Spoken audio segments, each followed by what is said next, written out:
आप लोगों का स्वागत है मेरे नए एक और एक्सप्लेनेशन मूवी पर। और आज का मूवी जो एक्सप्लेन करने जा रहे हैं वो है केसरी 2, जो कि हाल ही में रिलीज हुआ है। बिना देरी किए मूवी की तरफ चलते हैं। मूवी के शुरुआत में हमें जलियांवाला का बाग का सीन दिखाया जाता है, जहां पर हमें दिखाया जाता है कि हजारों लोग इकट्ठा होकर आंदोलन कर रहे थे और उनमें से एक लड़का ऊपर देखता है तो उनके ऊपर से एक जहाज जाता है और थोड़ी देर के बाद दिखाया जाता है कि जनरल जॉर्ज वहाँ पे आ चुका है। और इससे पहले लोग कुछ करते जनरल जॉर्ज अपने सैनिकों को शूट करने का ऑर्डर दे देता है और उसके बाद वहाँ पर हजारों की तादाद में लोग मार देते हैं जनरल जॉर्ज का जो सिपाही थे और वहाँ पर अफरा तफरी मच जाता है। और ये सब देखकर जनरल जॉर्ज हंस रहा था। और उसके बाद कुछ समय पहले का सीन शिफ्ट होता है, जहाँ पर हमें बताया जाता है जब 1914 में वर्ल्ड वॉर हुआ था तब अंग्रेजी सैनिक हारने लगे थे। तब इन्होंने भारतीयों से कहा कि इस जंग को लड़ने में इनकी मदद करे और इसके बाद ये लोग हिंदुस्तान छोड़ देंगे। और जब भारतीयों की वजह से अंग्रेज वर्ल्ड वॉर जीत जाते हैं तब उल्टा उनके ऊपर ही अत्याचार शुरू कर देता है। और दूसरी तरफ हमें दिखाया जाता है कि कृपाल सिंह, जो कि कॉलेज में एक प्रोफेसर भी है,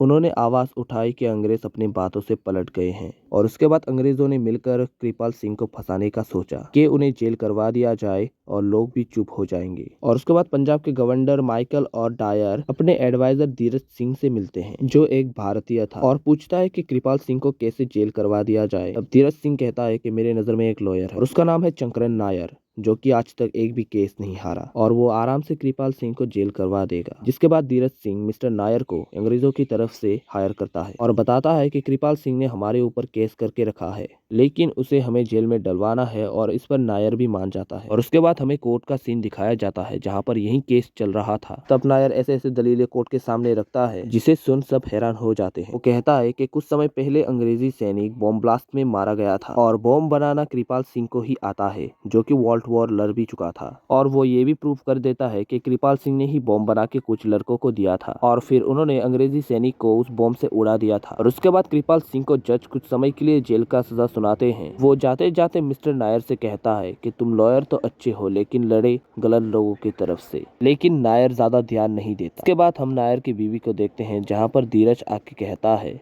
कि तुमने हमें केस लड़ने में मदद की है और इसलिए हमारे सर आपको सर के उपहार देना चाहता है। और नायर सुन के बहुत ही खुश हो जाता है और लोग भी इसका इज्जत करेंगे। दूसरे दिन ही नायर को उसका सर का उपहार दिया जा रहा था। और दूसरी तरफ जनरल डायर जलियांवाला बाग पर हजारों के तादाद में लोगों को मार देते हैं। वहां पर काफी लोगों ने अपनी जान भी गंवाई थी। और वहां से सैनिकों के जाने के बाद वहां पर एक लड़का बचता है, जो इतने सारे लाशें देखकर सिर्फ रोए ही जा रहा था। और ये कांड करने के बाद माइकल जनरल डायर को बुलाता है अकेले में मिलने का और उसे डांटने लगता है कि ये तुमने क्या कर दिया।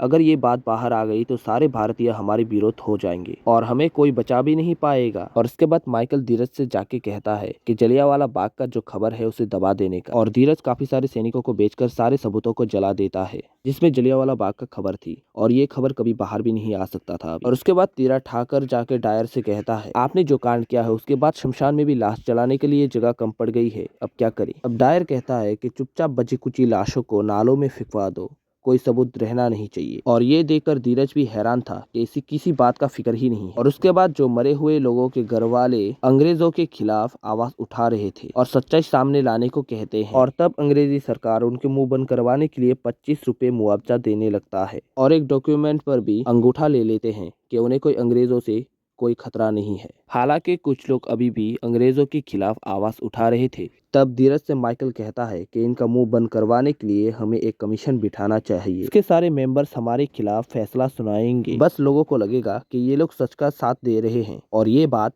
यहीं पर दब जाएगी। तभी वाइसरॉय का कमीशन का गठन होता है और लोगों ने वहां पर नायर को भी शामिल किया था और नायर भी अंग्रेजों का साथ ही दे रहा था। उसके बाद हम नायर को देखते हैं, जो जब उस कमीशन की मीटिंग पर ही जा रहा था तब वो गेट पर उसी लड़के को देखता है जो जलियांवाला बाग पर बच गया था और वो हाथ में एक पोस्टर लिए खड़ा था, जिसमें दिखाया गया है जलियांवाला बाग पर संघार कैसे किया था। और इसके बाद नायर कमीशन के साथ मीटिंग करता है। जनरल डायर ने उनके ऊपर इसलिए हमला किया था कि उनके हाथों में गन थी। तब नायर कहता है कि उनके पास हथियार तो थे लेकिन कितने अंग्रेजों को गोलियां लगी थी। और ये सवाल का जवाब उन लोगों के पास नहीं था। और ये देखकर नायर समझ जाता है कि अंग्रेजी सरकार ही गलत कर रहे हैं और सच्चाई दबाने का कोशिश करी जा रही थी, लेकिन वो इस पर कुछ कहता नहीं। वो सीधा जाके धीरज से मिलता है और पूछता है कि आप लोग ये सच क्यों छुपा रहे हैं। और वहाँ पर डायर आ जाता है और डायर की हरकतों से नायर को समझ जाता है कि ये इंसान भारतीयों से कितना नफरत करता है। और इसी के साथ ये एपिसोड यहीं पर खत्म होता है। तो मिलते हैं नेक्स्ट एपिसोड पे। अगर वीडियो को जरा सा भी पसंद आए तो लाइक शेयर सब्सक्राइब करके जाना ना भूले और नेक्स्ट एपिसोड के लिए चैनल को सब्सक्राइब कर लें।